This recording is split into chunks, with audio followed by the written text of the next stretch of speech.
Good morning. It's Jeffrey Christian, CPM Group. It's about 10:40 in the morning of Tuesday, the 19th of September here in New York.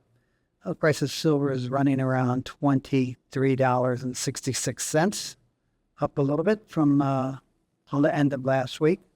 I wanted to continue the conversation that I presented last Friday. Last Friday, I was talking about silver inventories, and I ran through various pieces of information about how much silver is above ground in refined inventories in the New York market, in London, in Shanghai, and around the world, held by investors and financial institutions in coin form, in ETFs, and in refined bullion. I also talked about above in-ground reserves and resources and how they're at record levels. I was providing that information on an educational basis, which is really why we do these videos to begin with.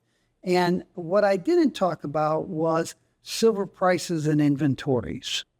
And I didn't talk about the relationship between them. It was very interesting. We've gotten a good response. There have been a few people who said things that I think probably need some clarification, misunderstanding.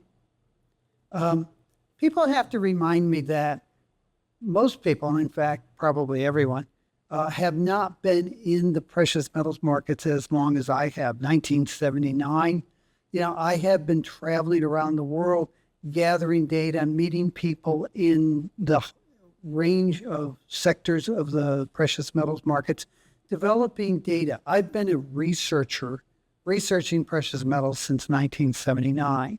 And I don't remember all the time or think that other people aren't as steeped in precious metals markets as I am. And even if there are people around who have been in the market since 1979, they were research-oriented folk. My colleagues, one of them, Carlos, has been in the market probably for a quarter of a century now.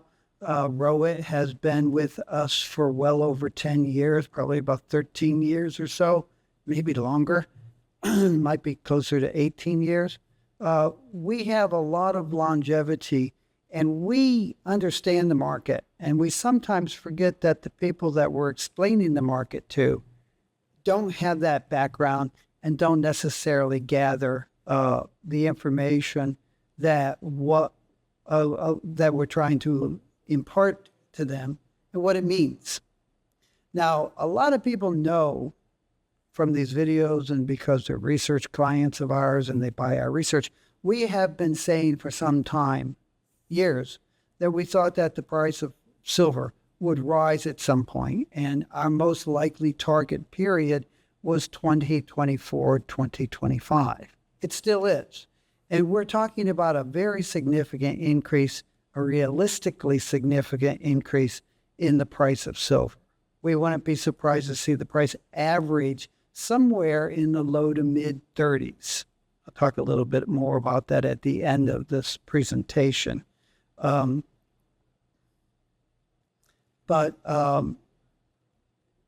people listened to me talking about the enormous amount of metal that's above ground. Let me just jump ahead to that chart. And they thought, well, why would you invest in silver? Well, the reality, and this is one of the things I need to clarify, is the importance of silver inventories to the market for silver and to the price of silver. The existence of large amounts of silver in above ground refined holdings and in ground to be mined refined reserves has never precluded high silver prices in the past, right? I mean, if you look at 1979, silver inventories had dropped to about 4.5 billion ounces of silver. 4.5 billion ounces of silver, right? And the price went from $5 to $50. It didn't stay at $50, but it didn't not rise tenfold because there were 4.5 billion ounces of silver. When we created the World Silver Survey for the Silver Institute in 1990, we published the first one. We really started writing it in 1989 based on a lot of the data that we had gathered from the 1970s onward. One of the executives at one of the member mining companies at the Silver Institute asked us if we wouldn't talk about the billions of ounces of silver reserves because it was sounding so bearish. And he asked us if we were going to say that there were several billion ounces of silver in above ground refined inventories, would we say that there were several thousand million ounces? Because that sounded less bearish to him. Yeah, and we created the World Silver Survey for the Silver Institute in 1989, 1990, because the price of silver had dropped from $50 down to about $5. And investors were not buying silver, and banks and brokerage houses were not really selling silver bullion. And one of the reasons was a paucity of good information and analysis. So the Silver Institute asked CPM Group for the permission to take a copy of what was then our quarterly silver survey and strip it down, take out some of the details, and allow them to publish and distribute a World Silver Survey that would help promote silver to investors. And one of the things that people who aren't steeped in this market the way we are don't necessarily realize who's whom and what are their charters. CPM Group is a research company. CPM Group is the precious metals research company.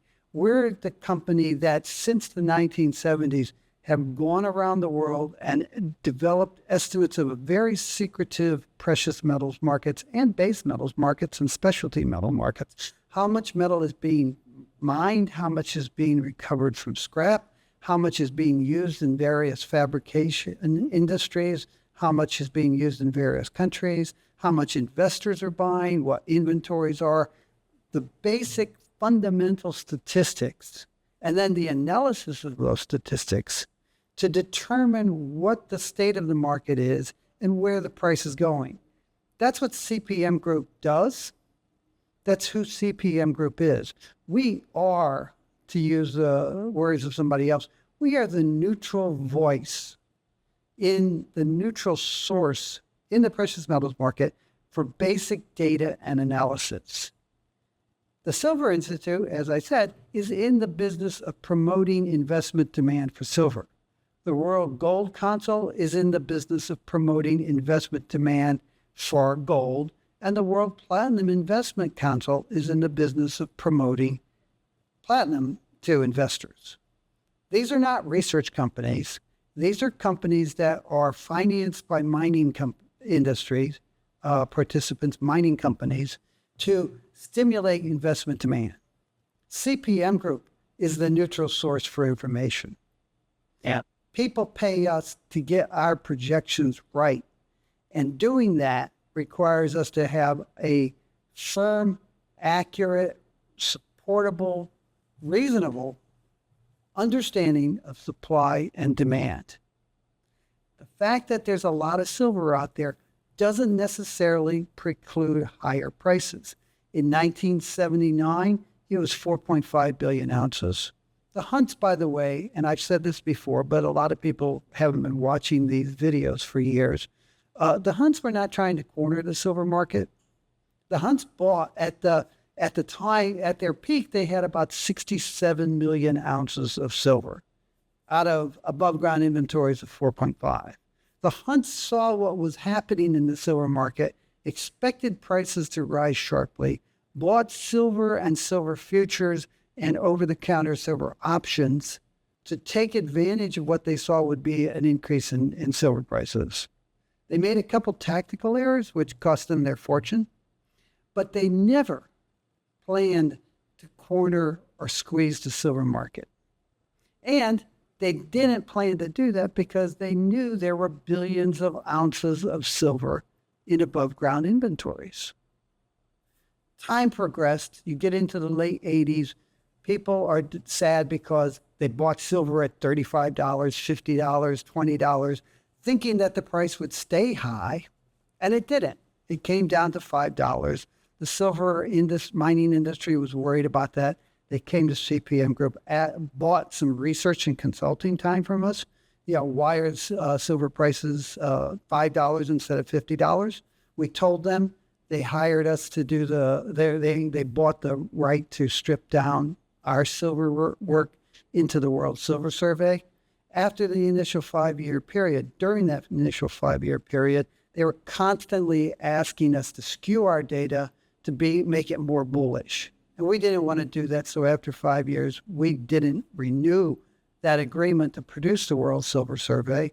And they hired other people who had never researched silver to replace us, asking them, hey, will you do these changes in the data in order to make a more bullish outlook for silver? We don't play that game. We are the neutral source for silver. So you go back here and you say, okay, let's look at this. 5.5 million ounces when the price bottomed out. We saw a large decline. And in 2005, there were still more than 3.5 billion ounces of silver. When the price started to rise, the price had gotten down to $3.50 in the 90s at a couple times, but it was about $5.50 in 2005. It started to rise. It went from $5.50 up to $50 in April of 2011, and it's come back down. And you can see, even as the price of silver was rising, the total amount of silver in the market, above ground refined inventories, were rising. It didn't preclude the price going from $5.50 to $50 again. And it had relatively small impact in taking the price from $50 in April of 2011 down to $12 within a few years. There is a relationship between silver inventories and prices, but high silver prices inventories don't preclude higher prices. And there's a disconnect that people don't understand. When CPM Group says we expect sharply higher prices, we also are saying, and we expect the amount of silver in above ground refined inventories to rise. Those above ground inventories don't preclude rising silver prices. What they do preclude is prices staying high. And what they do preclude are realistic, ridiculous and unrealistic price projections. If you know silver supply, silver demand, silver inventories, silver investment policies, if you understand those things, you understand that the price of silver can rise. It can rise sharply. It can rise to $35. It can rise to $50. But there is plenty of silver above ground to keep the price from going to $100 or $500 or any of those other ridiculous projections that you hear. The key about inventories is this. If the inventories lie at rest, they are price neutral. If inventory holders decide to disgorge inventories, it's negative for silver. And if inventory holders and others decide to add to their silver inventories, it's positive for the price. Rising inventories often is positive for the price. If you go back here, these are, we call them net additions and net withdrawals of silver, refined silver in the market. This is total supply, fabrication and scrap, less mine production and scrap, less fabrication demand, gives you these net additions and withdrawals to above ground refined inventories. In the 1960s, investors saw what was coming, and the government was holding silver at prices of $1 and below $1.20 something, because that was the melt value of the silver in coins. And you had silver certificates that could be exchanged for an ounce of silver at $1. So the government was maintaining low silver prices while they extracted themselves from silver money. And that took several years. And investors saw that, and they bought a lot of silver in the 60s, billions of ounces. In the 1970s, the price of silver had been freed. The government had gotten out of the silver money business, and the price went up to $5, and investors sold for several years. You can see that in these deficits, these net withdrawals. In the 1980s, investors had seen the price of silver rise to $50, and they stayed bullish. There were people out there promoting silver to investors, saying the price is going to $100 and you'll be able to buy a house for 5 ounces of silver, and all kinds of totally ridiculous and unrealistic price projections. And for several years, investors continued to buy 100 million ounces or 80 million ounces of silver. As the 80s progressed and the price fell to $7 and then $6 and then $5 and then $3.50, investors bought less and less silver. And then from 1990 through 2005, they sold billions of ounces of silver.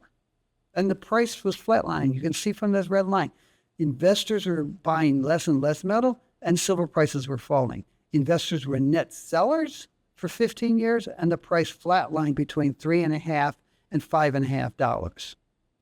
Now, remember, 1997, Berkshire Hathaway bought 129.7 million ounces of silver, and they bought it at prices below $5 an ounce. They said to the company that was buying it for them, we want to buy a certain amount of silver, and we don't want to pay more than $5 an ounce for any given ounce. If you can buy that silver for us without driving the price over $5, buy it. If you drive the price over $5, you stand down, we don't get our silver, and you don't get your commissions. And they got up to 129.7 million ounces before the price went over $5. That was in 1997. Net investment selling was more than 150 million ounces of silver. Berkshire Hathaway bought 130 million ounces. That's a 280 million ounce gross sale of silver by investors in that year. Think about that. Investors were so bearish on silver, they sold 280 million ounces of silver in a single year. Fortunately, somebody else was on the other side of the market buying it with the expectation that the price would rise probably more than double. And it did. People laughed at them when it became news that they had bought all that silver, saying, this is this really bad investment. And then several years later, when they sold it for more than twice as much, people stopped laughing. 2005 forward, you saw investors buying and you saw the price rise. Right? So when you look at the price of silver and you see these spikes and then it comes back down, that's a reflection of a whole complex set of things, including net changes in above ground refined inventories, primarily held by investors. Right? Those stocks are not necessarily depressive of prices. So that's what you need to understand. Now, what's the outlook for silver going forward? I'm just checking my notes to make sure that I've covered some of the things, and it all kind of mushes together and goes around. We have, on a quarterly basis, we review our 10-year projections for the overall economy and for each precious metal and base metal and specialty metal and non-metal commodity that we follow. We've gone through this. We have been projecting for some time a pretty severe recession in 2024, 2025. As a consequence of that economic projection, we have projected that gold prices would continue to rise to ever higher annual average prices, and that silver prices would also rise sharply and possibly reach a new annual average price.